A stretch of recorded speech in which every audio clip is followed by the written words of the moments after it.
So one last thing, we're totally prepared. Marcus, should I do a quick intro? Is that okay, or do you want to? I think you should start the intro, and then we'll just see where it goes. Take it from there. Yeah. Action. You are recording. Very good. Welcome to the third in 4 years Zoom Zone episode. Do that again. You don't want me to mention that. I think it's funny by now. It's the least high frequency podcast ever. Okay, do the thing again, and then we start again. Hi everyone, and Andrea, you can't be laughing like that. Okay, sorry, but just watching Marcus do this crocodile thing. We'll do that again. Welcome everyone to the third episode of the Zoom Zone, and we have a very special guest today, Andrea Hiott, who's interviewed us last week in real life. I don't know how the episodes are going to come out. We're going to link to that episode of Love and Philosophy on our website, and it is a pleasure to talk to you, Andrea, today. Welcome to the Zoom Zone. Thank you. It's always a pleasure to talk to both of you. Marcus, as I already said, Andrea is the boss of Love and Philosophy universe. The boss of Love and Philosophy. That is really quite a statement. And a philosopher with education in cognitive science as well, and wide-ranging interest. You've written a book about the VW Beetle, I heard. Yeah. I haven't read it yet. So we're not going to talk about that. Well, so we last time talked about the Perspective Studio, some of the projects we have together, and now it's your turn to actually talk. So I'll keep the intro very short, and we want to ask you questions here. And so, I mean, the first sort of set of questions is this sort of philosophy, is about this philosophy that we share, about the real difference of a sort of a disconnected abstract philosophy and an embodied philosophy, not just embodied cognitive science that you call Waymaking, I think. Would you like to introduce that concept very briefly? Yeah, it's not really a philosophy, Waymaking. It's just a term I use actually to be able to introduce a philosophy, not even a philosophy, more of an approach to embodied cognition, what I call the navigational approach. So Waymaking is actually a term that comes from the Ames and Hall translation of the Tao Te Ching, actually, but the word Tao. So it means Tao, really, Waymaking in that book. And I try to use it to talk about all that is, just, I don't mean that in a grandiose way, but it's really very connected to the way I see that we're sort of routed by dichotomies, and that even the way we use language, especially in philosophy and science, we're already assuming those, even when we're trying not to, and even when we don't think we are. And so I'm trying to kind of have this word, which isn't scientific at all. And I mean, the question I always get is, what does it give you in terms of science? Nothing. That's the point. It's all that's going on. It's a little bit of an inversion coming from the phenomenological tradition, or a sublation, or all of that, of the idea of bracketing from Husserl through Heidegger. But so I don't think, this idea of the epoche or of bracketing, experience, kind of a suspension of judgment, I guess, would be like the easiest way to say that. I don't think that's possible. I mean, Heidegger sort of said that too, because we're all involved in ongoing. But I think where I sort of go past Heidegger is I do think we're constantly bracketing. And so, Waymaking is like the word for all that's going on, all that is, the Tao, if you want. And I do that on purpose because, I am trying to get past these distinctions that we make, even in terms of the way we think of Eastern philosophy, Western philosophy, spirituality, and so on. So it's a kind of way of saying all that is, and it can't be bracketed, but we constantly bracket it, if that makes sense. That's that kind of holding the paradox. So it is unbracketable, and we constantly are bracketing. So I try to think of it as almost like making, there's always the sandcastle analogy, but I try to think of it even as, I'm looking at the blue sky right now, which you can probably see in my glasses, but something like, building little clouds, little walls of clouds, right? And you study what's inside. but all that's always still moving, and the cloud's going to go away too. But somehow when you put that little cloud around the sky, you can focus better on the sky. So that's what I kind of mean by bracketing, but that's not really, you haven't, you've changed the Waymaking, but you haven't actually, you've just, as part of it, done something as part of it. So you see how language sort of starts falling away, but I'd use that word Waymaking on purpose to allow us to start with kind of absolute unknowability, which is kind of the whole reason we can do science. But I think it always gets missed, right? That it's, that we're trying to find the answer, and we're gonna, like, it's gonna stop, right? You talk about this a lot too, in terms of perspectivalism, reduction, all those themes, right? So Waymaking is really just this word for all that is. And then from that, I start to think about the navigational approach. And that is a kind of, that's the cloud. That's the kind of, that's just a way to really think about cognition and mind, and connect it to movement. And I guess a good way to think about what I mean by that is thinking of mind and thinking of cognition, by which I mean mind, emotion, everything, as navigational, in contrast to, if you want to like put it in dichotomous terms, but instead of, for example, computational. So what does that mean to think of mind as navigational, cognition as navigational, instead not as computational?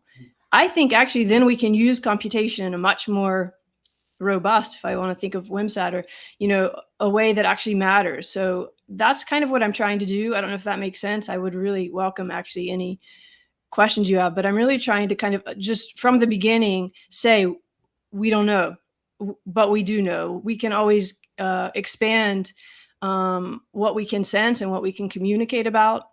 But actually, we're never going to find a theory of everything. So that's kind of what that Waymaking word is trying to do. Does that make sense at all?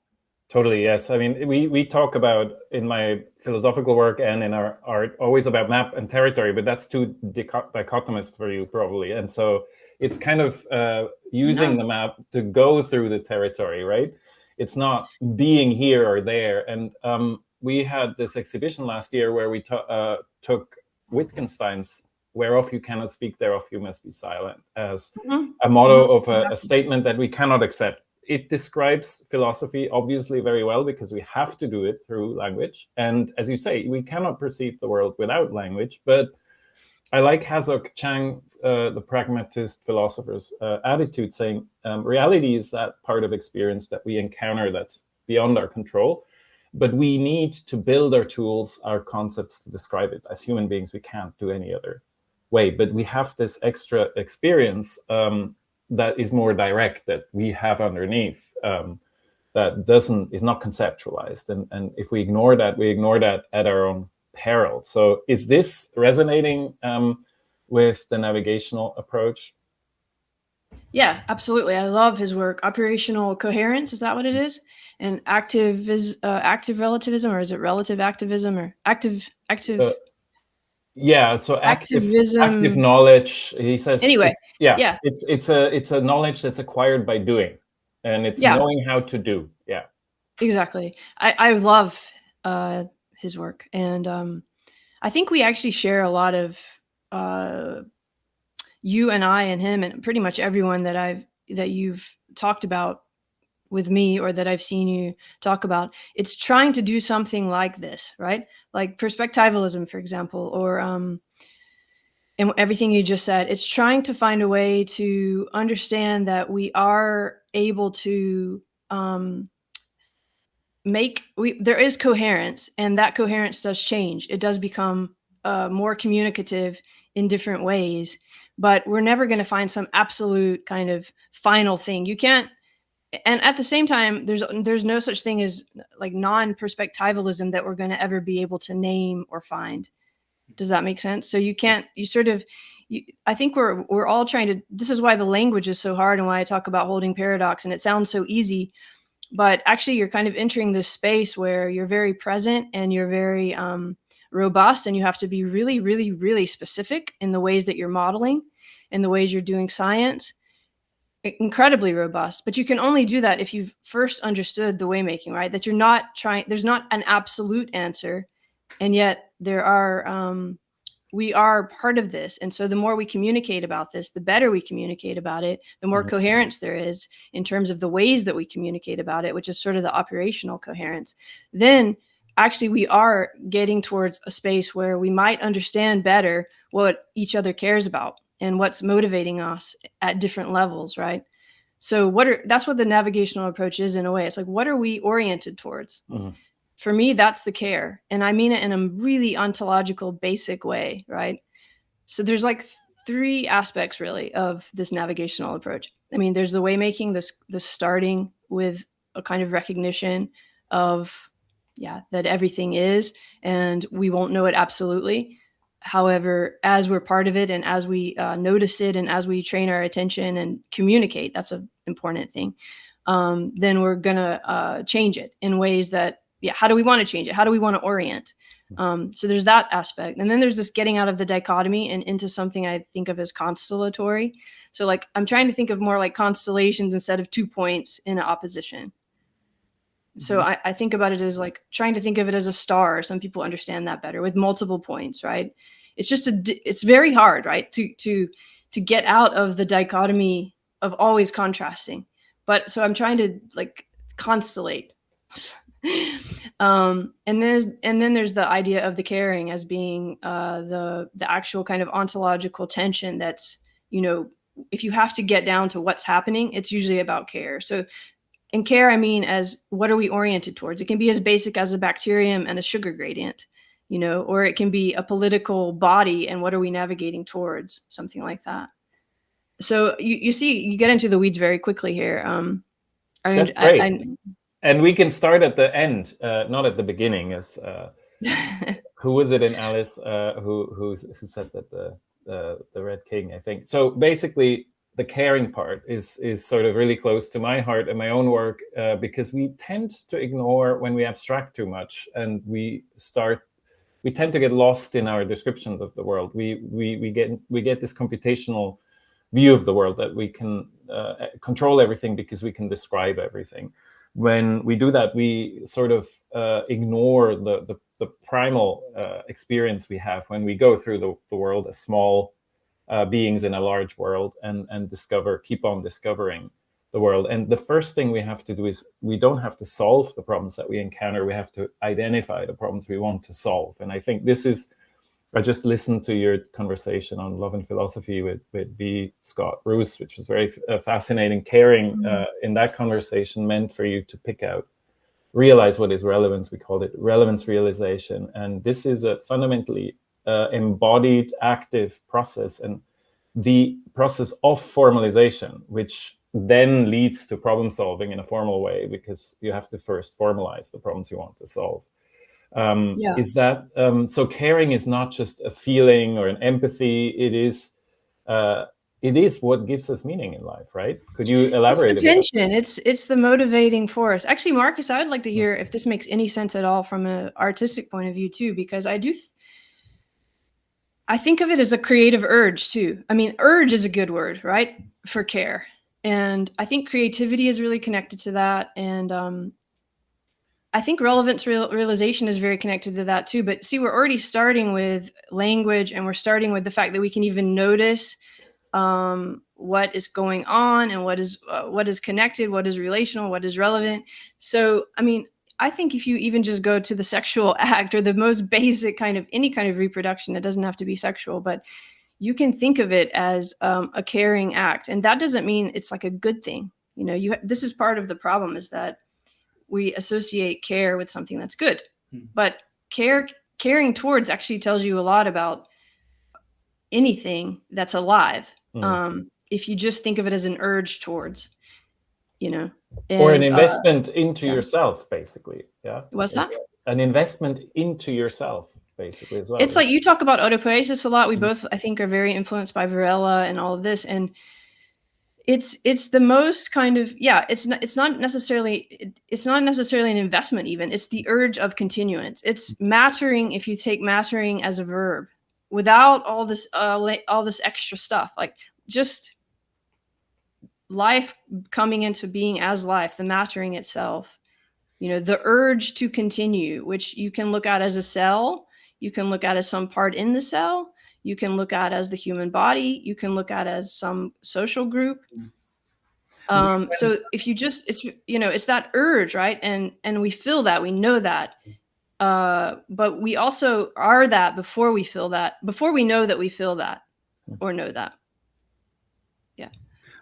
Part of that, what I wonder about is maybe the urge to create. Create is a bit of a strange word because it implies maybe again the arts, and I'm not specifically thinking about the arts as such, but we do have there's being, you know, there's existing. Put it that way. Someone exists. You're in this world. I'm sort of thinking about now on the road. You're walking down the street. You're just there. And then there is the moment where there's you observe differently, you consume, you breathe, you smell, you use your senses, and then from that you start to create something. And it's not that you're making art, but that you're in your mind, you're conjuring up something. That's one form of having a relationship with your environment, that you go beyond just existing into some form of a conscious dialogue with it using your senses. And then you take it the next step, and then you respond. You shout into the space, you dance in the space, you draw on the wall, whatever you do. You interact with others, you have a conversation, and suddenly the kind of mattering as verb for me is quite an interesting idea, because where's that line? You know, there's an internal process where you're caring for the environment by being acknowledging of it, and then there is another process where you're actually acting out into the environment and actually doing something. And I think there for me lies maybe the difference between those that are just existing in the space versus those that are trying to impact on the space.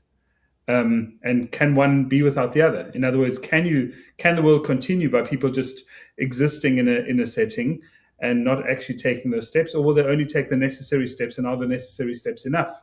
Or is caring, the notion of caring, really the need to take the necessary steps and go beyond?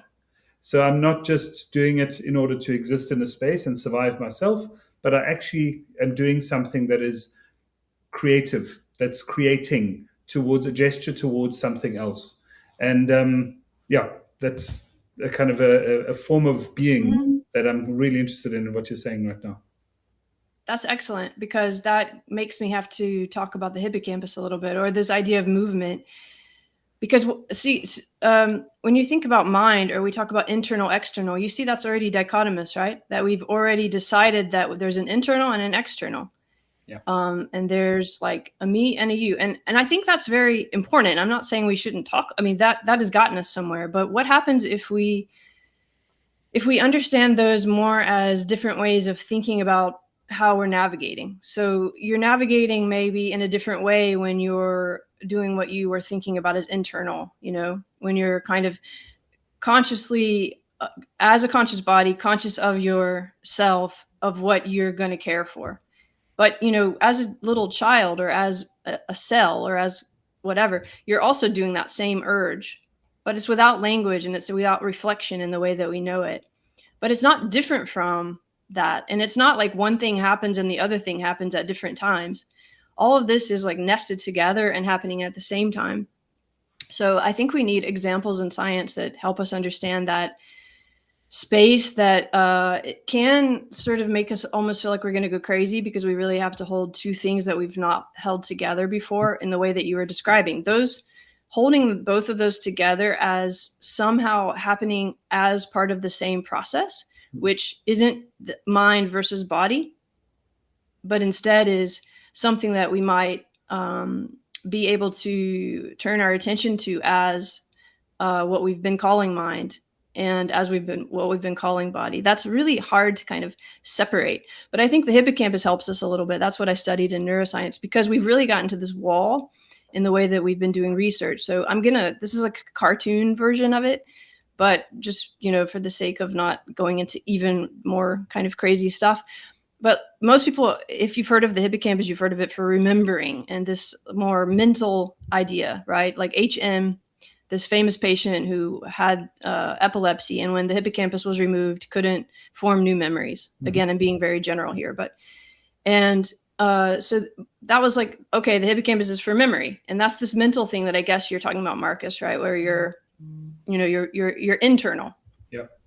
And then in the 70s, John O'Keefe and many others found that when we're sort of moving through landscapes, when we're navigating, there's parts in the same area of the brain in the hippocampus that are, let's just say, firing in relation. Like when you come to certain borders, or when you're in a certain place in the environment, and it gets called the GPS of the brain. Really, it's much more complex and multidimensional than a GPS. It's like, but it's doing something like that. Mm-hmm. So it's literally, as you're moving through the world, you have this kind of ongoing, immediate, it's not a correspondence, but it's just, it's part of the world, right? Like you're literally, regularities is a word that I think is important here.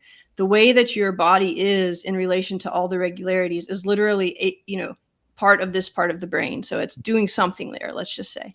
So if we cartoon it that, then we have the mental and the physical, right? We're moving through space and we're remembering, and it's the same part of the brain. So how is that possible?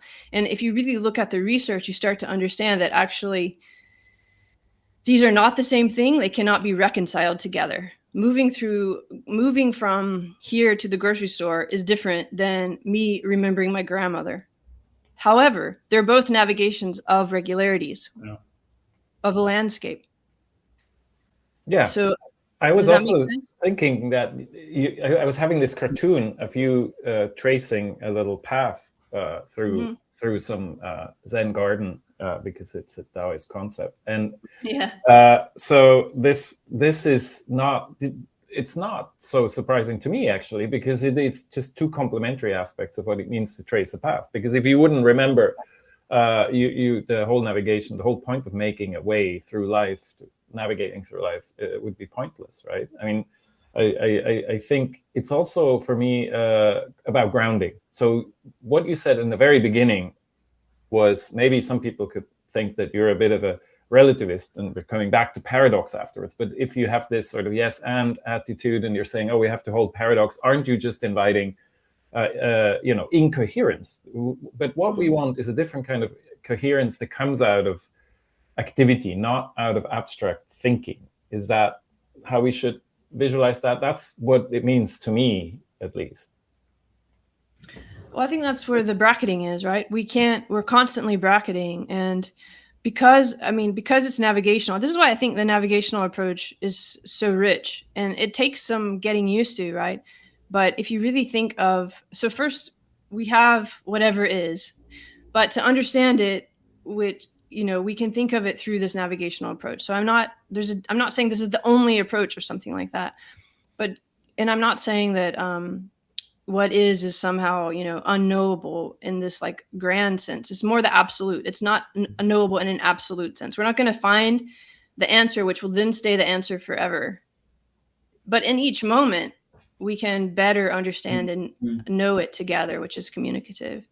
And that's kind of the hard space. But the bracketing, right, is science. It is language. We're constantly bracketing. And we tend to assume that the way we've bracketed is the way everyone we're relating to is bracketed.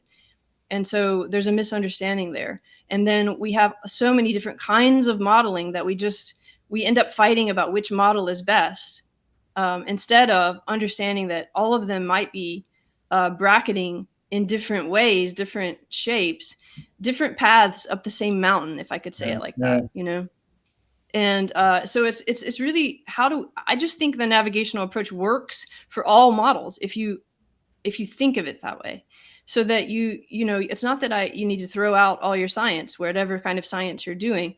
It's just understand that you've been doing it in a particular landscape of regularities, and you haven't named that. How do you name that computationally?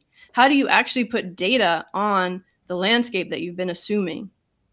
So by landscape, I already mean that we've kind of drawn that cloud I'm talking about. We've already bracketed, but we always think we haven't bracketed. Do you see what I mean? So I'm saying, no, we're always bracketing, and we actually need to put data on that. We need to say, here is a much more robust, precise definition of what my landscape is in this experiment or in this model or whatever, instead of just assuming it's the stimulus or it's the, whatever it might be. So I think we have to be so precise, but we can only do that once we've understood that this is one way of bracketing. Mm-hmm. Yeah. And you can never unbracket it either. I mean, there's not like you don't take it away. It's just, it's like the cloud. You've changed the sky, you've seen it differently, and it continues. You don't erase it. You don't go back. Does that make sense at all? I mean, or is it just too... But you can rebracket. You can bracket it, reframe it, you can see it with different eyes, but you can't see it without a bracket, right? You're constantly bracketing. There's no way. If we're using language, if we're using any form of representation.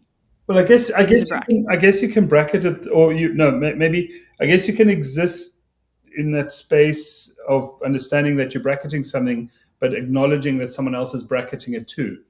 And as you said, the navigational path is interesting in the sense that because you're acknowledging that someone's on that other path or bracketing something in a different way, and you know that at some point there's an overlap with your bracket or with your path. So I don't. It's the same ongoingness, right? Yeah. It's not like you're bracketing something different from me. The important distinction, though, is acknowledging that others are doing the same thing at the same time, because we can talk about our brackets and our frames and our ideas. Even the three of us have got the same direction right now, but anyone else kind of joining in or having this conversation is to start somewhere else, and we'll come with a completely different part. And I guess my question to you again around this, what I was picking up earlier on the care, and how do they relate then if you start having all these multiples around? So listening to you speak and acknowledging the work that you're doing in, I guess, having these different paths that you're exploring with different people in your navigation. Is it a kind of a holding of these other of the brackets, or acknowledging them? Or is it a nurturing of those, or is it rather just an exposing? Is confrontation a good thing, to say this is mine and this is yours, and how do they fit together? I'd be interested in what happens inside you while you are thinking about these things and having conversations with others, because I think that's your strength at the moment, listening to what you're saying, that you're able to do that. But what happens inside you? That's a good question. Of course, I have no idea, but I mean, you would probably know better than me. But what you bring up is, I mean, that's kind of the point. Actually, that's why we need each other. This navigational approach to something that you said, we all have a trajectory, right? We can't get out of our trajectory. So again, a landscape is a bracket, right? So is a trajectory. However, it's also that since I was born, since all of us were born, we have literally, if we're going to try to map that, if we're going to try to represent that, if we're going to try to look at that in any way and communicate about it, we're going to be bracketing. And there is going to be a path that's continuous, that's different for all of us. And how would you map all of those? And how would you show all of those? And we're sharing the same world. It's the same possibility of regularities, but what I notice, what my spotlight or flashlight or cognitive light cone or whatever people want to call it focuses on is going to be different according to my urge, what I've cared about, what everyone around me has cared about. So, all three of us can walk through the same park and see very different things. It's the same park, but the regularities that we're going to notice are going to depend on everything we've seen beforehand. Everything, not even seen, like everything we've sensed, everything everyone said to us, everything that our attention has been drawn to. It's sort of, creating that pathway. So I think what's very hard and what I try to do is understand that is happening. And that's why I was talking about that constellation. Instead of it's just me against, it's like we have this assumption, I have it, it's very hard for me, that it's one position against everything else. There's this either or always. That's actually not true. It's just that it's very hard to handle that there's actually so many of me.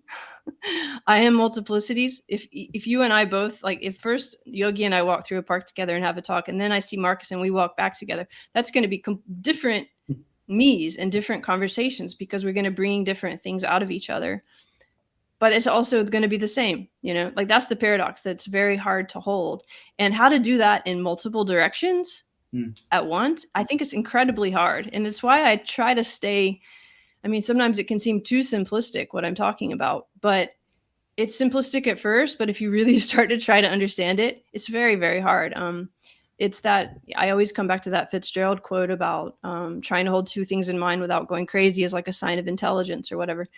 I think a lot of scientists, a lot of my favorite scientists had a really hard time getting to this place where you're trying to break out of the dichotomy, which requires holding things that you've thought couldn't be held together. Mm. And if you can do that, it's a bit like a threshold, and you do start to see the world in what I think of as a constellation, a multiplicity. To be able to handle that is very hard. You lose your sense of self. At the same time, you gain something like feeling very connected to the world in a new way. And it's a different way of being in the world. So I guess to answer your question is I've felt into that a bit, and I try to practice that. I try to understand that. I try to find ways to try to slip out of the dichotomy and ease into that in a way that's not too jarring, I don't really know how else to say it. It's kind of a practice, but I do want to say that the science of it is very important to me. I am not a scientist, but I studied neuroscience on purpose to try to, I don't want to just be esoteric. I really feel like this is the most real, basic, important work we can be doing as scientists too. And it really is going to be a change in how we do experiments. In the most literal way. And I know people don't like to hear that, and because it's hard, but I really I've seen it, I feel it. We have to do experiments in a different way that somehow does do what I was just saying about the practice, and somehow that our methods actually reflect that it's not just stimulus response, and it's not just always one against the other, this thing. And this kind of work I feel like is really hard, and I feel like a lot of people are working on it, including both of you in your ways. This is what we're trying to do when we're talking about these issues of perspectivalism and reductionism and all.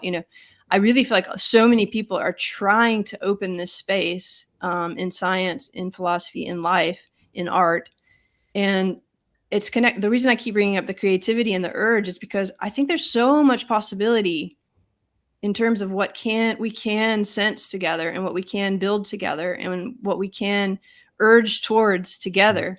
Mm-hmm. But we really have to kind of open beyond this, what is it, like a habit or a reflex to always define against, but to do it without trying to resolve those. That's the harder thing, right? It's not that one is going to win. You really have to hold this tension that there's not a resolution sometimes to different brackets, if we put it back like that. Yeah. I have some more questions about the practical implications, but I want to sort of go into this also, what you mean by holding paradox. I mean, so one weak point of the landscape metaphor that we're making our way through a landscape is that the landscape is a seascape. It's constantly changing underneath our feet, because if we change our bracketing, then we're also seeing the landscape with literally different eyes. So as an evolutionary biologist, it's interesting to think about a population and this very famous Sewell Wright's picture of the adaptive landscapes and sort of population, and it's crawling up a hill, right? I mean, first of all, it's way too low dimensional to be realistic, but the other is that the landscape is usually fixed. And while in real life, it's actually constantly changing based on the kind of bracketing we've been doing, our path that we've made. And so we don't encounter a fixed landscape. We encounter happenings in the world that we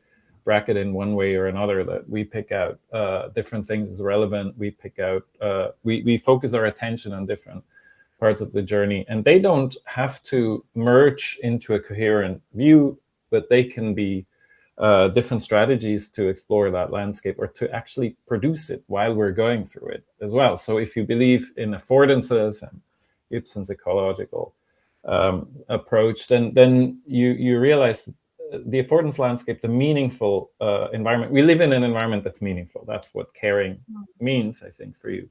Then what we care about also changes, and so the landscape itself changes. It's not just you, it's everything is in the interaction. So we not only have a perspectival approach, but it's radically processual. And if you have that, then you no longer have that need of resolving all the paradoxes. But there are some paradoxes that are just bad thinking, and there are some paradoxes that are required for us to hold, right? So how do you make in practice that distinction instead of just saying anything goes? You are still in a peculiar situation with different people, and some approaches to handle that situation are going to be more conducive to future flourishing than others. So how do you learn to care in a good way? All right. I mean, I guess that's where your Love in Philosophy title of the podcast also comes in. Yeah. No, those are all excellent points. I think even in what you just said, there's the sense that when we've bracketed, we're outside of the waymaking. And that's why I start with you're never outside of it. The bracketing is part of it. And you're not resolving. There's nothing that you can necessarily resolve. So we create models so as to communicate I think communication is really what I'm trying to get at, and thinking of representations as communicative. That's what I write about sometimes in the more neuroscience like idea of what is a mental representation, what is a neural representation. These are communicative, and so there's never that's what I mean by we can't get outside of it, and it's never unbracketable. Even as we're bracketing, might sound like a kind of a cop-out, but it's actually not at all. It's a kind of threshold that you have to kind of sit in order to once you really kind of understand that. It's a very Zen cone kind of thing, like a cone, or like I mean, there's so many examples in philosophy too of this, but that's why people meditate, I think, too. You really have to it's a practice that you can learn how to hold hold that everything is moving, as you say, and everything that you're doing is changing everything that's possible. However, if you really take that absolutely seriously, then you see the coherence and the cohesiveness because you can't get outside of it. And that answers your question, because there's always a trail of regularity, and there's no disconnection. We don't actually have any evidence of anything outside of what is. I mean, that's a very philosophical idea, but you know, in what you said, you already assume that we're somehow getting out of it. But if we're never out of it, then it's like there's always the trace, because there's no way that it doesn't stop. My life doesn't pick up from the age of 5 and then suddenly jump to 10. There's continuity, and that's going on in so many dimensions all the time. When we try to map it, you can never not find the continuity. It's just, how do we create better models to notice more continuity? There's no question that the continuity is there, because there's nothing else. It is the ongoingness. You're always going to be able to find the trace. The question is how to find it better and communicate about it in ways that are better. How do I better understand what you've gone through? How do I better understand what is happening in different forms of life, such that I can, we could have a similar urge to continue that's not going to that's going to be best for both of us. Is that always going to be possible? Absolutely not. I mean, caring, that's why I said caring isn't a nice thing. I mean, you look at different systems of care and they're in amazing conflict. That doesn't go away. It's just navigational. Starting with navigational doesn't mean you don't still have competition or computation. It just means that you've started in a different place, and therefore you have very different possibilities about what can be shifted relative to what is competing or what we're making as computational. But you don't get outside of it. And once you really sit and realize that you can't get out of it, it's quite scary. It's overwhelming, because everything that you put your attention on is changing you irrecoverably. You can't unchange it. You go hear a lecture, it's going to change you. You read a book, it's going to change you. I mean, depending on, you have a conversation, that's a lot to hold. And I think when you think of it in science, it's a lot to hold. Yeah. When you think of it in math, you can only do this when you're ready for it. And we're not always ready for it. Do you see what I'm saying? And I think it's actually, it's not at all woo-woo or anything. It's what we have most evidence for. When have you ever been outside of what is, or what of this, No one ever has. What do we, As an evolutionary biologist, we are here through evolution. So we've always managed to make enough sense of our environment to survive and reproduce in that environment. And that proves that we can make sense of our environment, and B, we live in the kind of environment that can be navigated with your Waymaking, because otherwise we wouldn't be here. And this is a funny argument, because a lot of people also talking about this process of abstraction. There was just a controversial paper that came out of Google Deepmind itself that argued that the act of abstraction is the bracketing that you're calling it. Oh, really? Is an act, right? That is actually individualized and needs a map maker. There has to be a map maker to make a map. And it created all kinds of really big outrage for those who believe that the world is a computation. And those people, the main criticism is always that this argument begs the question. So basically they say, you assume that we have subjective experience. And well, yeah, that's not begging the question. That's just common sense, because where else would anything that we're talking about, or experience, or any world come from? And that doesn't mean you have to turn idealist, as some people are doing right now. But it means that you have to acknowledge that without the map maker, there cannot be any map. And if you deny that process of abstraction that is bracketing, and that it's constantly ongoing, and that it can be done in many incompatible but completely perfectly valid ways, then of course you have a lot of problems seeing the kind of problems that we're trying to discuss. And as you said, we have to have a completely different way of, I think it's even, we can use a lot of our experimental technologies in science further, but the way we do question our systems and do tackle our problems and interpret our results has to change radically if you make this bracketing change. This is, again, it's a big bracket that has changed. Your bracketing of what science is itself is changing right now, right? And if you don't accept that should be a possibility, then you deny also the history of science, because we've gone from Aristotelian to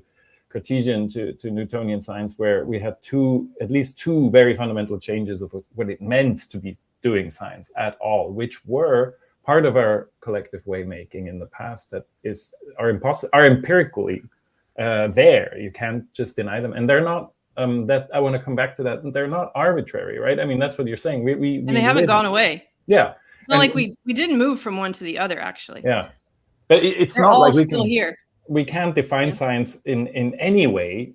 It has to be in a certain way at a certain time, probably, or it's dominantly this way or that way usually. But so it's not it's not everything is relative, but it's always a journey, right? Basically, it's always a journey.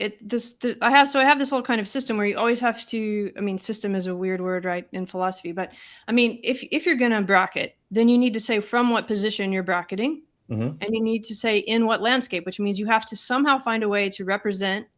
I mean, communicate about externally the regularities of that landscape. Yeah. So if you really take this very seriously, then you're always going to have to, from the beginning of anything, say from what position you're making the map, in what landscape, because there's not one map maker, even in your own body, and there's not one landscape. Do you see what I mean? And this is where that constellation comes. So then you start to go, things start to constellate. You start to see, in a more of a web kind of understanding of science. But you can only do that if you're incredibly rigorous, and all of us do it from the beginning. We say, this is the position from which I'm making the map.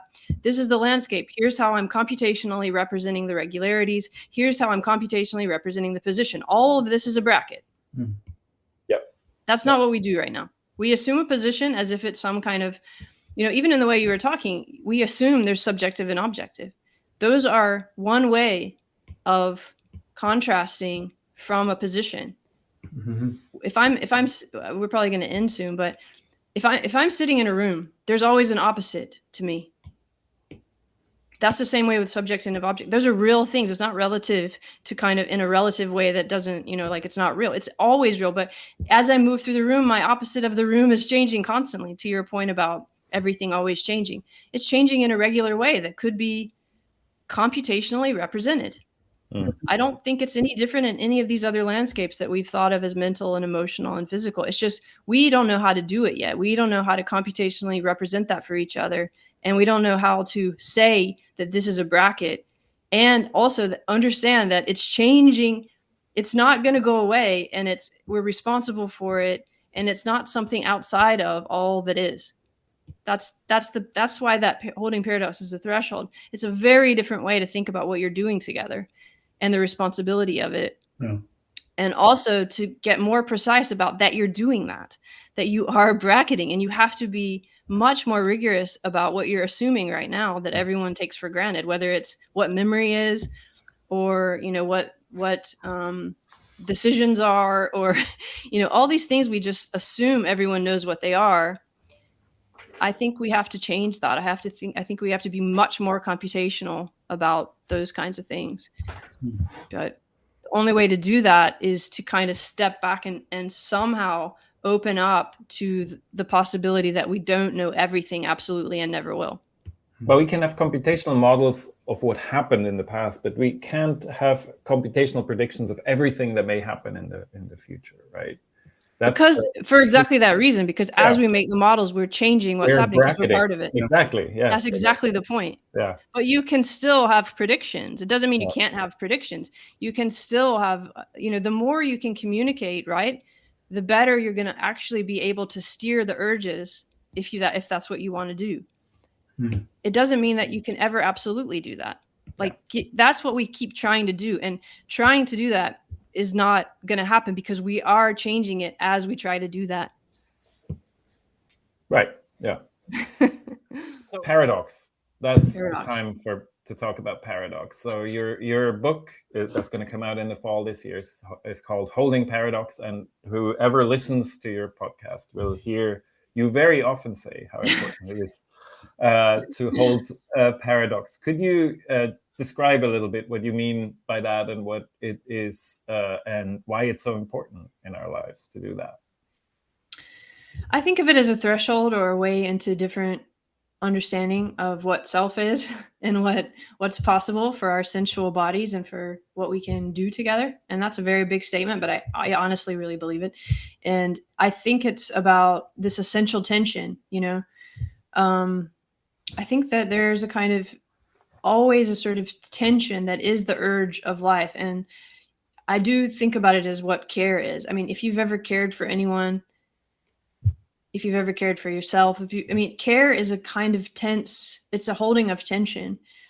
And a kind of, you know, there's always all these urges in different directions, whether it's in your own body or whether it's between you and your children or you and your lover or you and your family or you and your city, the people in the government, whatever. There's all of us have these different urges towards continuance of this or that. And that's what I'm thinking of as care. And I think to be able to better communicate about those urges, and also better, like if we really want to think about human flourishing and also ecological flourishing and just life, what's possible for life in a different way than even those categories. I think we're going to have to really notice this tension as the most basic ontological ongoing activity. And to do that means in whatever way we can, be it scientific or be it, you know, in other ways like through meditation or whatever, learning how to be in a space where there are as few representations as possible. By representation, I mean like external ways of communicating or even with yourself through kind of these learned regularities that feel like language or image. And I just think holding paradox is a great way to, it's not my idea. It's in almost every philosophical and scientific tradition, whether it's, you know, Gödel and that kind of idea, or whether it's Buddhism, or whether it's Wittgenstein or Hegel, or like, you know, you can connect to that idea, I think. And it also seems simple in a way. Oh, I just hold two things in mind at once that seem contradictory. But actually that is so hard. So I want to, you know, I use language that is familiar and that can be approached from many different trajectories to kind of link back to what we were talking about without it having to be the same thing for everyone, because we are all holding different tensions. And paradox is just, I just love the word. I mean, too, and I love thinking about it and going into it. And I use it for all those reasons, but also it's just a good way to think about what I think of as what we're trying to learn how to do in a lot of different areas of science. And that book that you mentioned is about mostly hippocampal research. It's really like the story of that in a sense, but it's with a very kind of philosophical thread going through that's trying to open up beyond dichotomy. So that's why I use that term. Yeah. So it goes very deep, right? Because the basic principle of life, if you want, is processes that are constantly building up and breaking down. If you don't do that, you can't be alive, because the basic principle of living organization is that you need to be flexible and adaptive. And you can only be that if you're not only building yourself all the time, which people focus on when they talk about autopoiesis or self-manufacture. But in order for that to be possible, you have to constantly break down as well at the same time. So that's what our metabolism actually does, and it's often neglected. But it would not be possible to even be a dynamic agent navigating waymaking without breakdown. And I think that happens also at ecological and societal levels and so on and so forth, and is not getting enough attention. So basically, life is the kind of system that is paradoxical to begin with, I guess. And from so many different points, like to what you just brought up is so important. But it's not only happening in a kind of linear way and in only one way. I mean, the body is an ongoing constellation of those tensions. So it's not like everything in your body is always generating or always decomposing. No, depending where you're gonna assess it from. First of all, it's all waymaking, but we're going to assess it from some position. So is it going to be the cell? Is it going to be the heart? Is it going to be the whole body?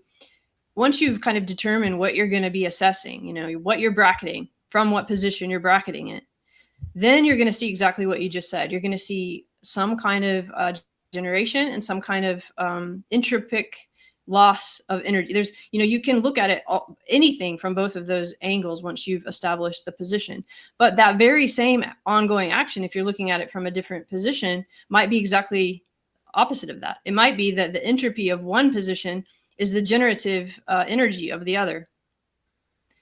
So that's kind of the thing of holding paradox. How do you understand that all of that is going on in so many dimensions and so many possible ways of assessing your body, even, if you're going to say just like what you think of as your whole body in terms of like the skin, then it's you really have to hold a kind of amazing amount of possibility, which for me is a kind of tension. You're holding the fact that there's, from any position, you can see one action and the opposite of it at the same time as part of the urge for some other continuance.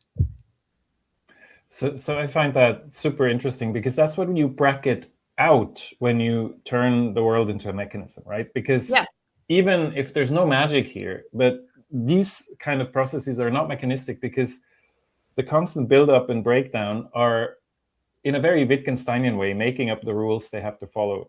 And so in a mechanism, you have a sort of an input, and then it's processed to an output, a mechanism or an algorithm, and the rules are fixed in between. Right?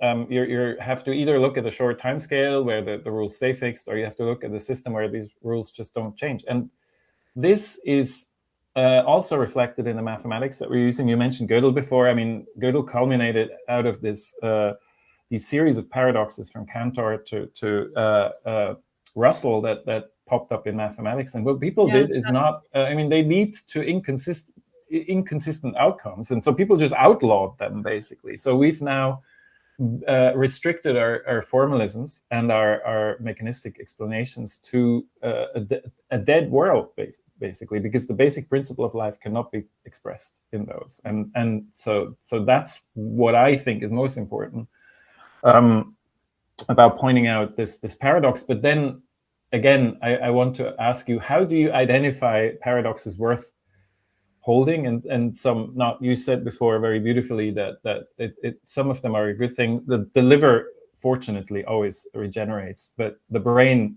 the human brain, unfortunately doesn't. If we had a choice, It should But that's probably not be the true, other way though. I around. mean, I don't know. because the brain's constantly regenerating. There's Oh, it does. neuroplasticity. Okay. Yeah. And oh yeah, there's so much neuroplasticity, and I mean, much more than we thought. I mean, there's so much up till your 20s, but then people thought it stopped. But actually, no, through your whole life, you can have generative actions in your brain. That's for sure. And the liver is constantly doing the opposite of that. I mean, if you look at what the liver does, you could see it as decomposing, things. I mean, that's what I mean by it depends on what you're looking at from what position, what the thing is doing. And it's not about choosing which paradox is better or which paradox makes sense. I actually think what you just explained about Gödel actually is the opposite of saying that it's not. I think what he showed, and maybe part of why it was so hard for him personally and others to kind of deal with, we're still trying to deal with, is that he showed he got very close to actually kind of giving us a representation of what can't be represented. Which is actually the most essential kind of movement. We can never represent it, but he got so close in showing us that tension is actually the generation and the entropy from a lot of different directions at once. But I hear your question. It's a really important, like what matters, right? I'm talking about care as mattering. And okay, so what matters?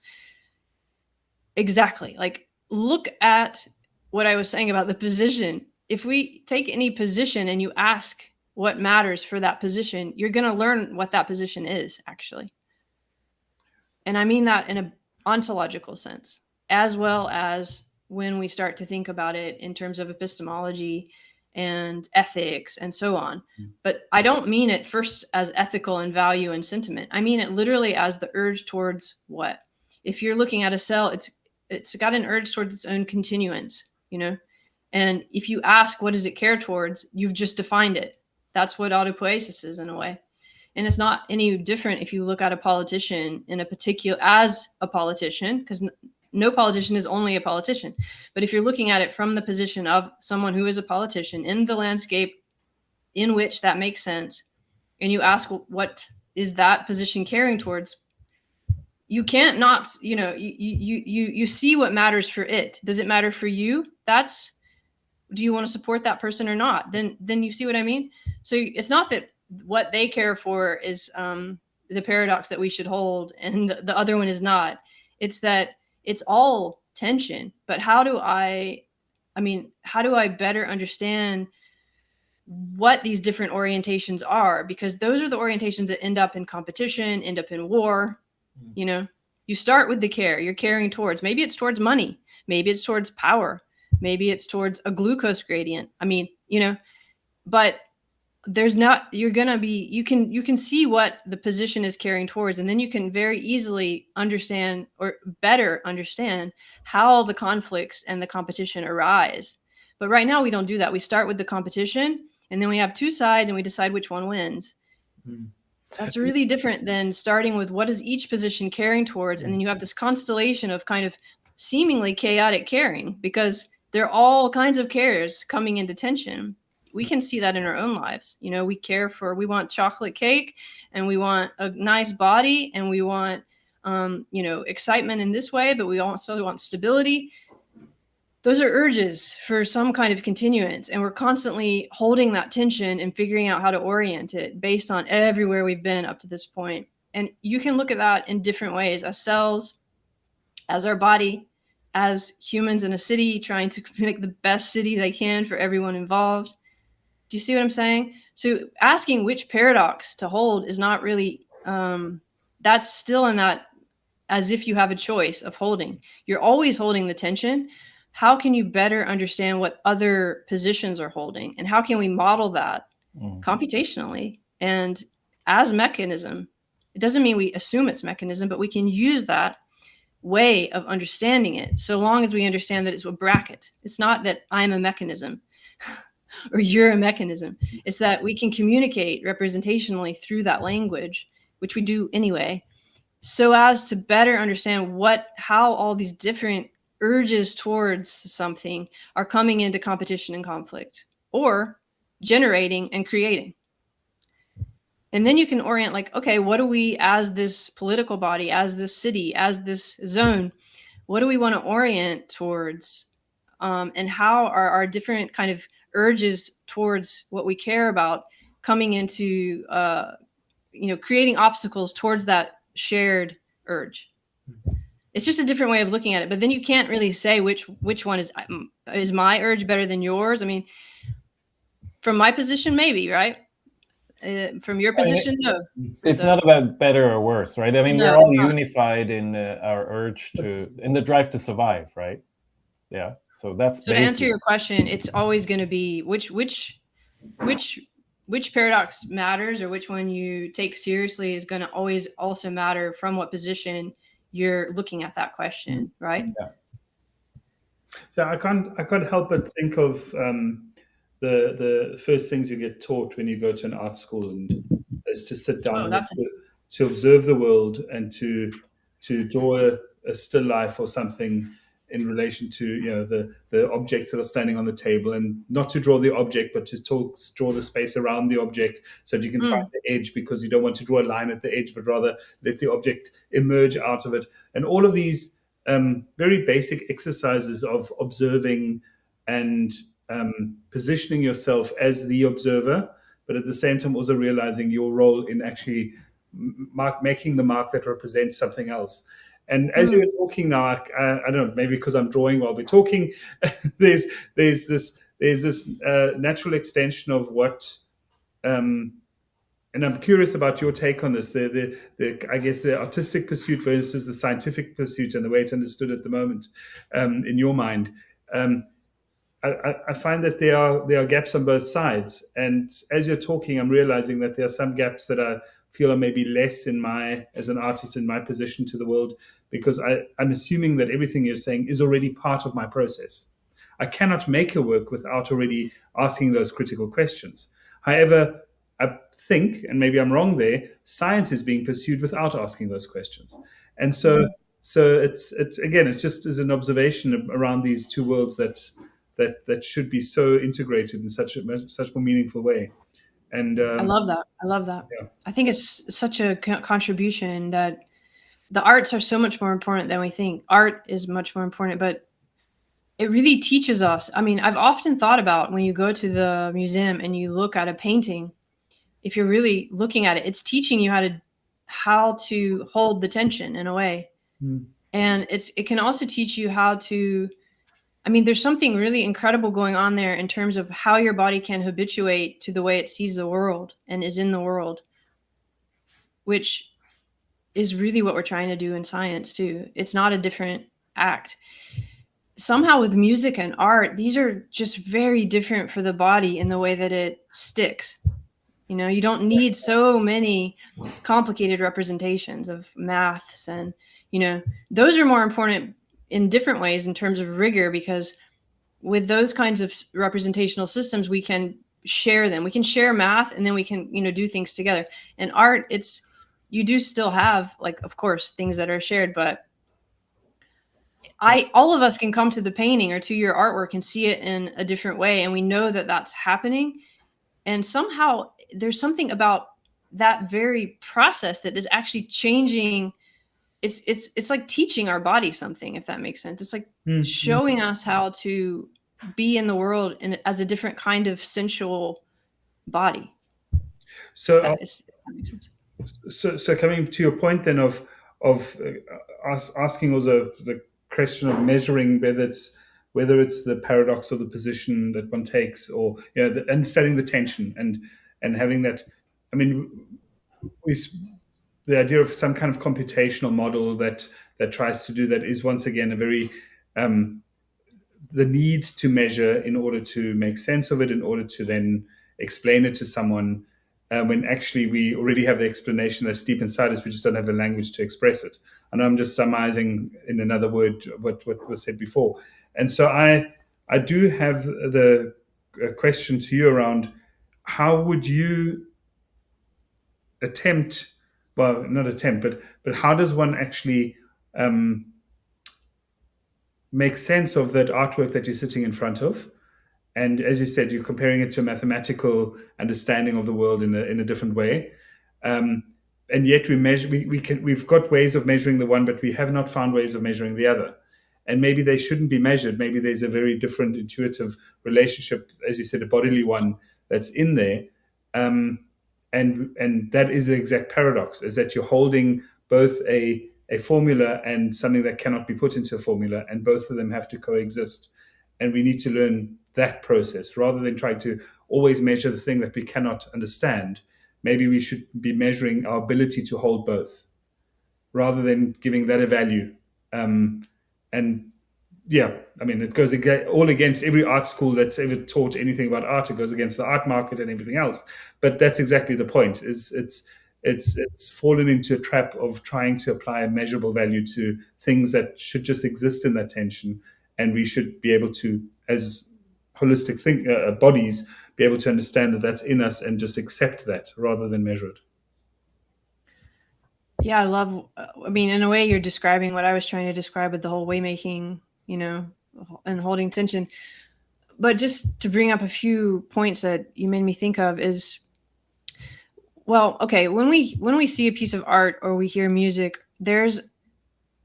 you remember when you were talking about inner and outer and the different kinds of care? And I was trying to say that these are all like part of the same movement that can't be reconciled.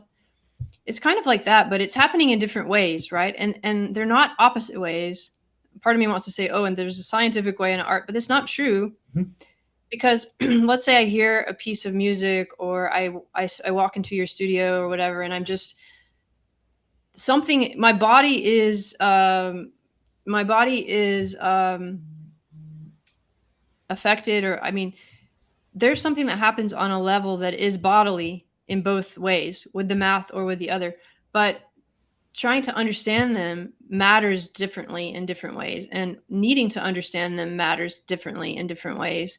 And often something, maybe it's an image or a piece of music, when it affects so many people in the same way, then it becomes, there's something that happens, right? You call it a trend, or, it becomes really popular, and or it just affects many people. So it's changing all these people in a different way. We don't really know why, but I really think it has something to do with what it's saying about where we are collectively in terms of our waymaking at that time.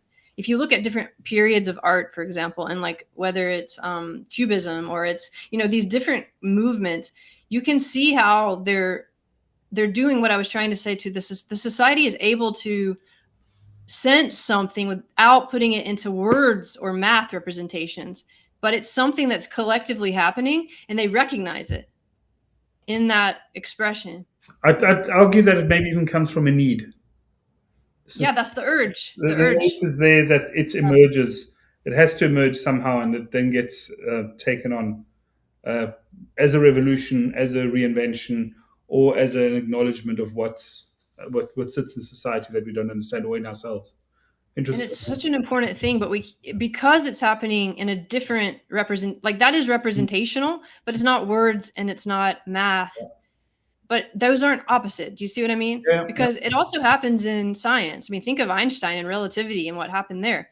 It's just like somehow there's a recognition of regularities that we are somehow having. It's a kind of, I mean, if you think of it as a social orientation and navigation, there's something happening there. Like we've seen a marker, and we're now navigating together, if you think of us collectively, by that marker, if that makes sense. Yep. Like I might see a sign when I'm driving, but that happens at a social level too. And that's not happening in a way that we know how to put into words, but we can understand it. I mean, it's really clearly visible, I think, in the arts or in something like that, in a way that's more powerful, but less able to be expressed in words. Mm-hmm. But I don't think it's different from what happens in science and math. It's just that until now, that's taken such a different kind of representational language. You have to learn the math. And there's a reason why that has a different kind of shift, and why it has a different kind of, it takes a different kind of time. Mm-hmm. Maybe like the scientists get it, and then somehow it's going to get translated into words like relativity, where, I mean, why did that make sense to people, and why was that suddenly such a huge thing? If you really think about it, there's something going on there very similar to what happens in the artwork. But that's kind of what I mean by this navigational metaphor works at many different scales, because you can really see how as different groups in society we're doing the same kind of thing that we do when we, you know, do it as individuals, or when cells do it, or when bacteria do it. There's something happening relative to the conversation we're having with the environment that's changing what's possible, where we can go, how we orient. Does that make sense at all? I mean, to you? Yeah, it does. It's yeah. I mean, I think it brings us back to the idea of coherence as well, right? I mean, so what these fascinating opposing processes and living processes do, and they do that at all levels, is to create coherence. A healthy cell has a coherent metabolic streams. A healthy ecosystem has the same sort of it has a different kind of coherence, but it's still the same kind. It's still the same coherence. Yogi, I want to hear more about that, because Yeah. I think this is actually what relevance realization and this operational coherence and a lot of these terms are trying to express this. But here's what I think we still confuse. You brought up map and territory, or I think we still are sort of confusing that basic action isn't separable. You know, any of those examples you just gave are that urge is what that mattering is, as whatever form. But then we study it, right? We create this kind of representation or model so that we can talk about it. Right now we're talking about it. And it gets very hard not to confuse the model we've made of it with the kind of more ecological, you brought up Gibson, urge that is that. I mean, it's not that they're creating coherence, they're coherence. I think and it's not that they're creating relevance, but that is the relevance, right? But from a different level, they're enacting it. Yeah, they're not. Yeah, they're not even enacting it. It is the mattering. You see what I mean? Or do you not? Because to me, I feel like that's a very hard step to notice, but it's the most important one in a way. Right. It's hard to operationalize this in a sense of being able to put our finger on it. But we know, like Marcus said before, what we're talking about. But I think it's one of the hardest concepts, because it's not about harmonizing or cohering or finding consensus, right? So take that as an example. We have come to a point in our history over the past few hundred years where we're optimizing the hell out of everything, right? And that's a direct consequence of that mechanistic worldview that opposed the holding paradox. Because if you think of life and flourishing as holding paradox, you cannot. Optimization kills it, basically. And that's what we're finding out right now, I think, at an increasing pace. And what you're talking about here is opening up a new way of thinking about it that is giving us a way out, because flourishing is not optimizing. And you talked with B about this on your podcast just now as well. So that I think it goes back also to Heidegger's concept of Sorge, of caring, and of being in the world in our unique ways that is sort of lost nowadays if we think about computation too much. We think, and even these landscape metaphors are dangerous because there's an optimization landscape. So we want to find the optimal path. So then we all converge into the same path. And then if that path is blocked, that's bad. And the landscape is changing. It certainly can block our path. So I think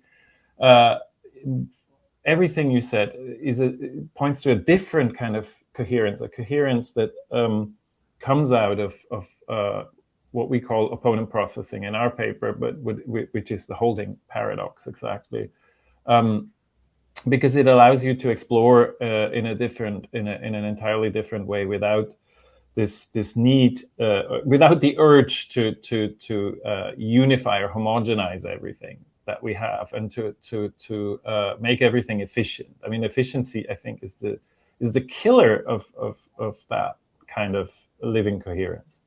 Well, or thinking there's one efficiency. You know, I think we need more computation and more modeling and more, but only, that's why I start with the waymaking. Only once we've realized they're only brackets.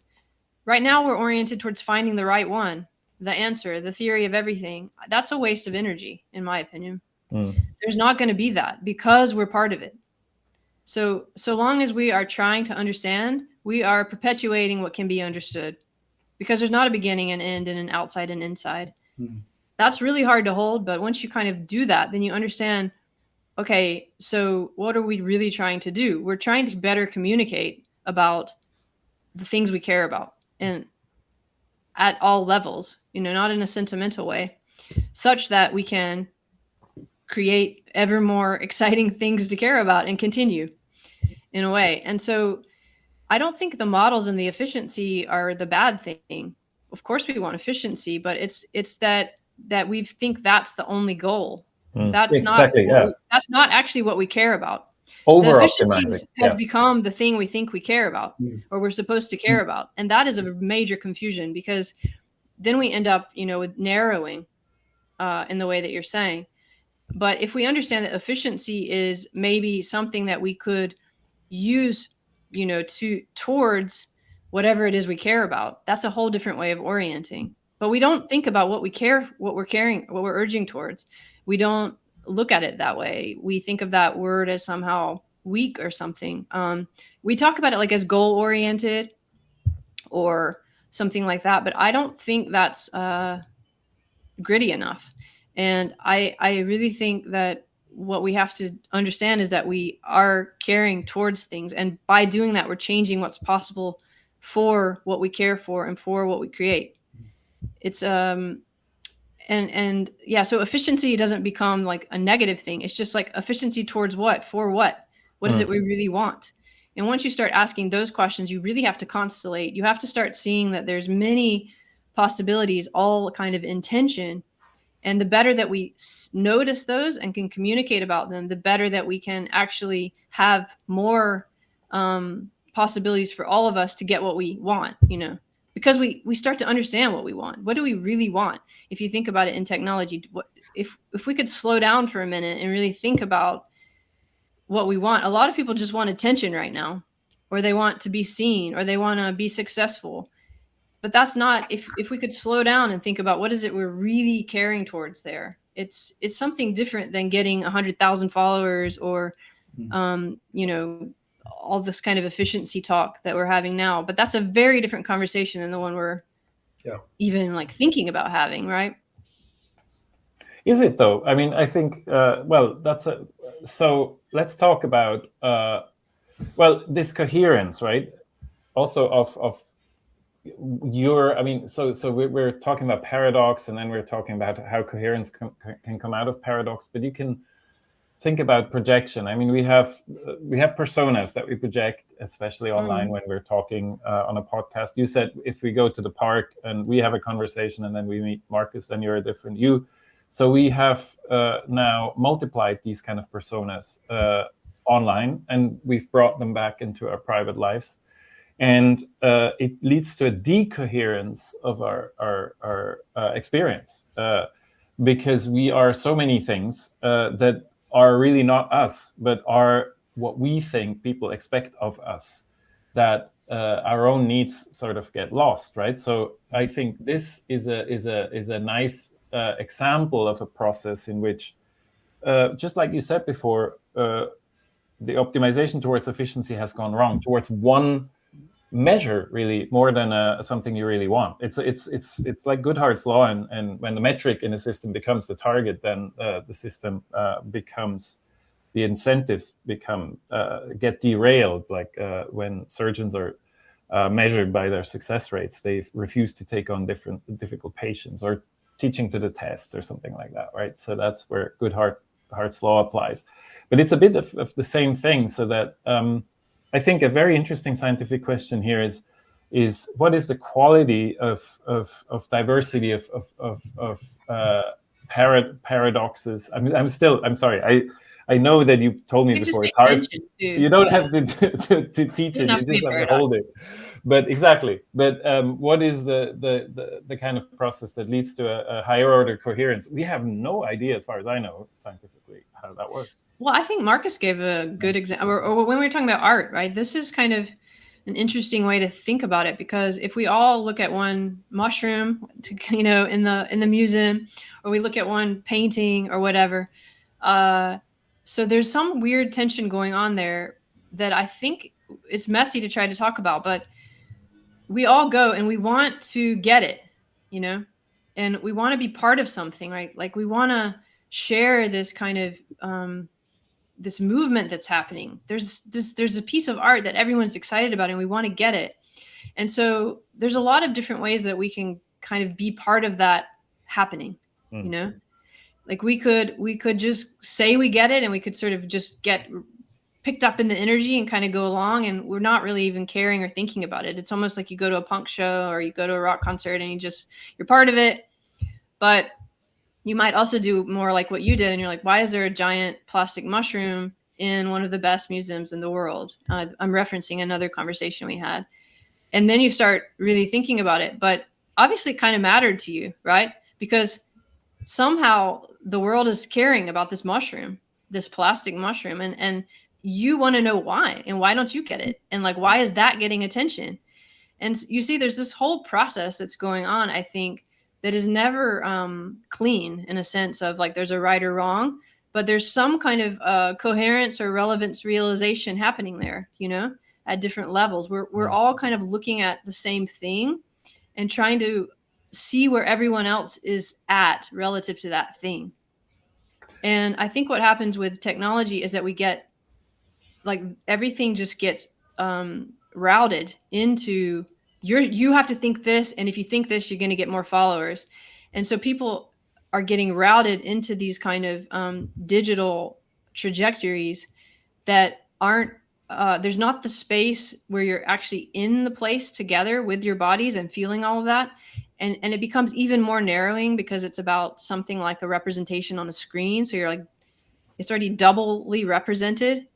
And I think that's literally changing kind of our habits for how we can have coherence and realization. Do you see what I mean?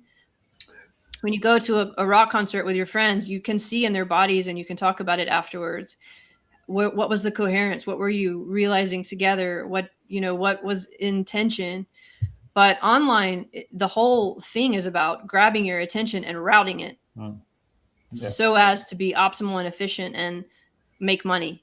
It becomes audience capture rather than your self-expression. And so if you want to know more about the plastic mushroom, go to Love and Philosophy and check out the conversation we had with Andrea. Marcus, sorry, you wanted to say something. You just said something that's been on my mind in this process is that you're saying that is the word intention.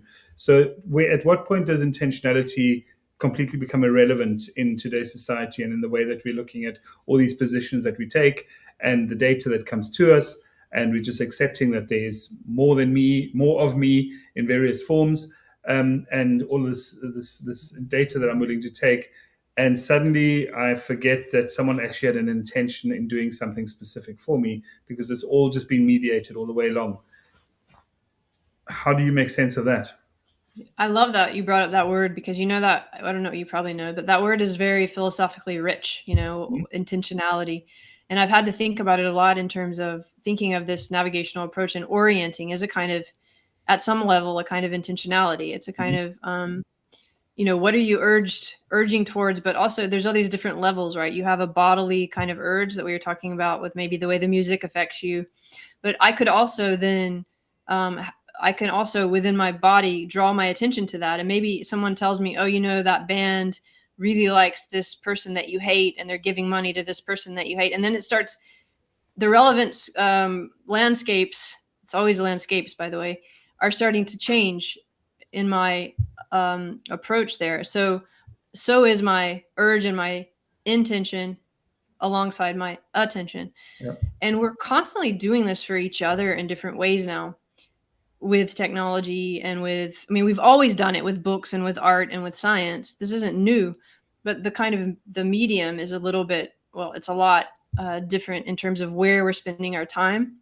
Mm-hmm. But I do think the question to ask is what is this trying to get me to care about? What is it urging me to orient towards? If you start asking that question, even in just conversations and about yourself, about your own feelings, what is this kind of, I'm having this reaction now, what is it orienting me towards? And is that like, let me look at it a little bit differently and see where's my agency and can I shift my orientation? You can do that at all levels. And I think right now with technology, it's important that we just get to that level. And a lot of people think that sounds weak, but it's so strong if you can ask that question and sit with it. And if you can demand that the people creating the technology have asked that question and sat with it and listened to other people about it, not care towards in a sentimental way, but literally what is your body going to be oriented towards? So And how healthy is it for the body? Does that make sense? Is care then a form of measure?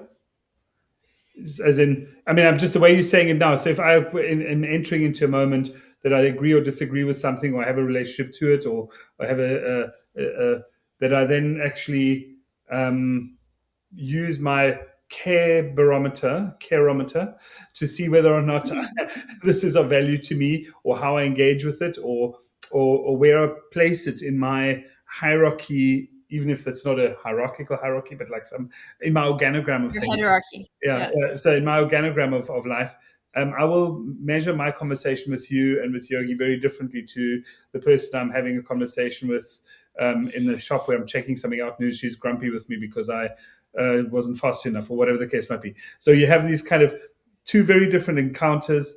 One is with care and opening up something for me, but the other one is just as important in my daily experience in order to make sense of the world.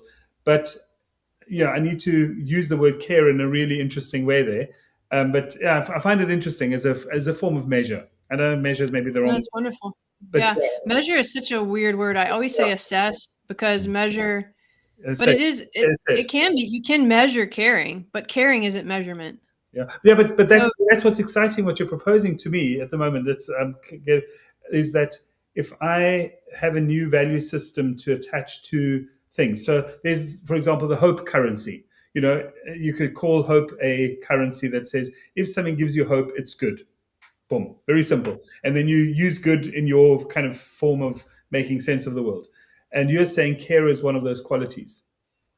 No, I'm saying this is a great example. This is a great example because all of that is way too ambiguous for me. So, I mean, okay, you would have to say, I wouldn't just say hope is a good thing. It's like, what's the position that what's a specific situation, and kind of what's the landscape that I'm looking at this in? I mean, is it, let's say I have, I don't know, hope for my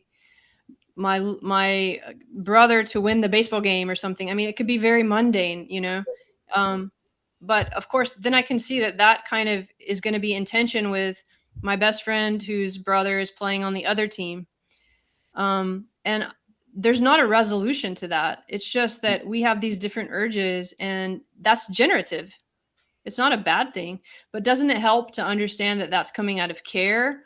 And then you have the competition so that you're grounded in a very different place than it's just like that team sucks. And like, it's just, you're open to a different way of being able to be an agent. Yep. If you're coming at it from that place, it doesn't get rid of any of the tension. And I don't think you can assess your own care. It's a kind of noticing. I think that's why I keep bringing up why I grounded in Tao, and I bring up Taoism and Buddhism and all this. It's not because I'm a Taoist or a Buddhist.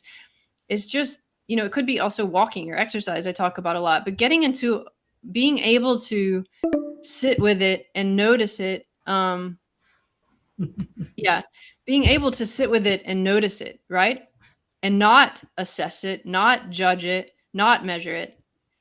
And sort of notice how you've been assessing and measuring it, and what kind of system you're part of, and how that system is assessing and measuring it. Yeah. And do you want to give your energy to that? That's, But that's the thing. There is a quality in there, right? There's a qualitative dimension that has something to do with also being reflective, right? I mean, there is more sophisticated caring than others. And that seems to be a more profound. I mean, if we just care about the clicks online, then it's not reflective about what we really need. It's not authentic either in that sense. Well, that's what I mean. How many times do we stop and really honestly think about it together? I mean, right now I have this podcast, I have books coming out, and I have a lot of different people who are part of that, and I want all of them to be successful. I really do. I want this to be good for them. I want it to be good for their life. Like all the people who are helping me create all these different things. I also want my own life to be like generative and giving something. And I don't sit in my room and do all this so that I can just be an artist and a writer and a philosopher. The point is to communicate with everyone. So I want to communicate with as many people as I can. Okay, I care about that. It's okay to care about that. It's okay to want to communicate with the world and to be doing it from a place I don't fully understand, but that I'm really trying to fully fill into as best I can. And I want to communicate that. And I want to be strong enough to handle the criticism or whatever. And also to kind of be, be in a position where I can offer some kind of model that will be helpful to people and hold the responsibility of that. Mm-hmm. Now that I can understand that. And when is that getting manipulated where I'm just trying to get numbers and attention, and therefore I'm somehow not actually in that kind of orientation anymore. Instead, I'm oriented towards getting numbers and attention. It's not that these things kill each other. I mean, they're part of the same system, but how do I, distinguish? So it's a vulnerable place. Yeah. And it's also not about balancing them all the time. It's just about when to do what. Yeah. When to care about what exactly. Yeah. And how to communicate about it with others, because everyone's in this position, but we have a lot of trouble noticing it and saying it in the moment. If we can do that, we start to change those systems of care, because nobody really wants to be routed into metrics where you have to depend on, do you have like 20,000 followers? Otherwise you can't get a book published. Mm-hmm. Nobody really wants that. But until we start like talking about that in the moment and showing that we can be powerful and connective in other ways that are still about communicating with as many people as possible, not saying, oh, you're a sellout now that a million people love you. You must suck, right? You must have sold out. I mean, that's a kind of 90s or, there's certain different mentalities like that. Or where it becomes like, oh, you're so popular that you no longer even can have a say about who you are in the public. That's also very dangerous and unhealthy and unseen. But I think to really get into those conversations, we have to get really gritty about talking about what we care about and being okay with wanting to communicate and connect with each other. And I do believe that we as humans can sense an insincerity in the intention at the end of the day, or what the intention was and how it's translated. Yeah. You might not get it straight away. It might come over time. You might notice it as you go deeper into it. But I do think it sits somewhere down deep below. And I think we are, as a community, as a society, losing our ability to discern the one from the other. I do think there's a kind of an acceptance of I guess the bad intention, maybe, or the wrong intention, whatever it is, that other intention, the clickbait stuff versus the true interest in communicating, like you're saying, something that is going to offer a caring value to the world in one form or another. And I wonder, and as an artist, I often ask myself the question: I make an artwork for someone in order to fulfill a role, or I make it because I am investigating something deep inside me and it happens to resonate with you, and therefore you like the work. I think there's a much more important encounter in the second version, and it deepens our relationship in many ways, as in with the artwork and with each other and with ourselves. And I do think a lot of people have lost that, and I have lost it sometimes.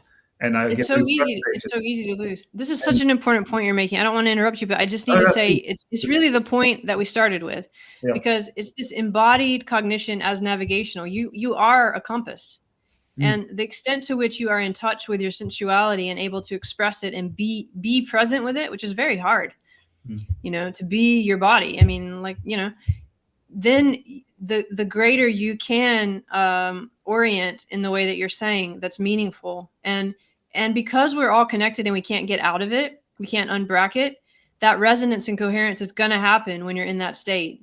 Yeah. And you're gonna like, you know, it's almost like literally like the needle of a compass. You are going to resonate with what you need to resonate with, and it won't be the same for all of us. And that is the beauty and the point. And that is how we together navigate into new places. But how do we get into that vibration, right? Yeah. So we do have a project that's, you know, about circles of trust and things like that we want to do together, but we won't talk about that now because we have to wrap up. And there's so much to say about that we'll do that once we've done these things. But I have one more thing, that something you do to your guests all the time that I maybe want to stop with. And that is, so to come back to the practical consequences of what you said right now. So how do you do what you do, your philosophy? How do you do your waymaking? And what role does love play? And what do you mean by love there in terms of caring? I think it has something to do with the quality of caring, doesn't it? I think it's being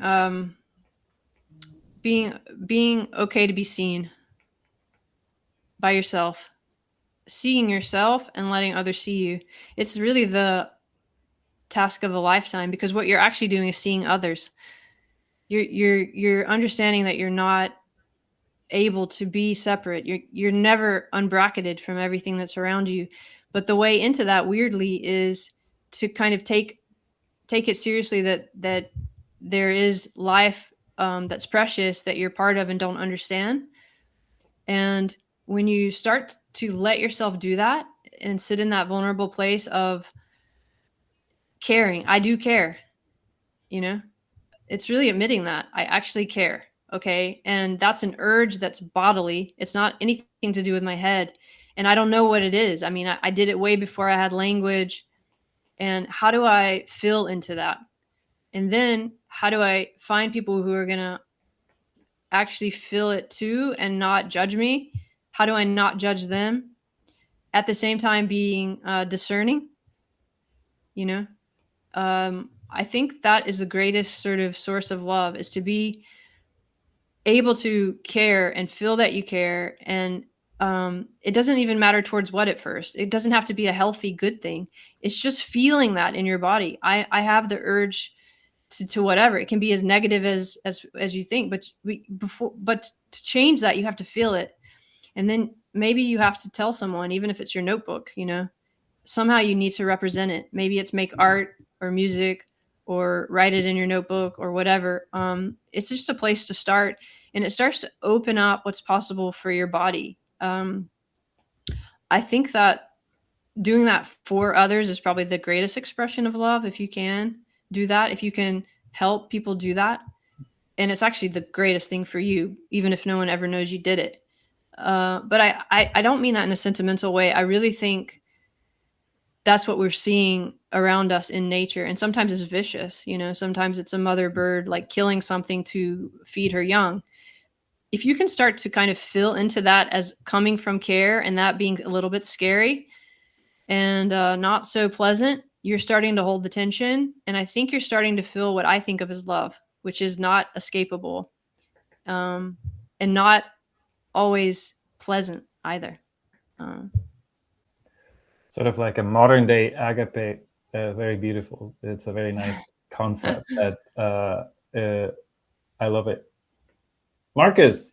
Fantastic. That was a lovely answer. You've thought about this a little bit, haven't you? I had no idea what I was going to say. I'm sure it would be different if you asked me tomorrow, but it would be the same basic idea. Yeah. I thank you very much. This was an amazing session. I'm completely inspired, and I've got lots to share with you from my drawing. What I was doing while we were talking, just so you know, I was drawing on my iPad, it records my process. So it's kind of like a stop frame, and I'll send it to you afterwards so you can see it, and maybe we'll cut it into this session. But that's fun. If it's any good, we never know with Marcus. You never know. Yeah, right. But so far I haven't. I'm really grateful for this time that you've given us, and I hope there will be more of these, because I think we've touched on so many points, and there's a lot of inspiration and love going around right now. So thank you. Yeah, and for both of you and your work, there's so much both of you are doing that actually relates to this that I wish we could have talked about even more. So I'm sure in the future, but yeah, it does matter actually, Marcus. It's mattering a lot.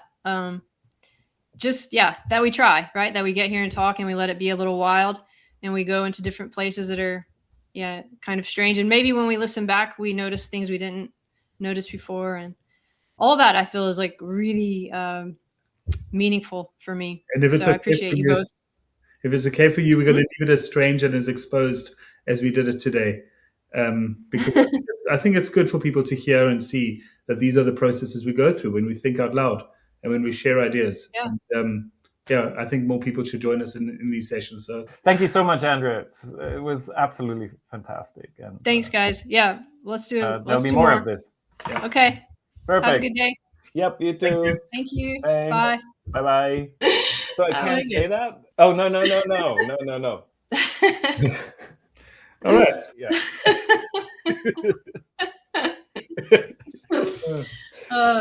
The crocodile for sure. I'm here. Ready for the crocodile. Yeah, ready? Yeah. Okay. You got it? One more time. Okay, we all do it together. All of us at the same time. Come on, crocodile. Okay. Crocodile. Ready? And 3, 2, Oh, 1. I was too soon. 3, 2, 1. 3, 2, 1. Talk about coordinating our... It's like some kind of dance. Isn't there some kind of dance that does I think this? we're going to start a trend.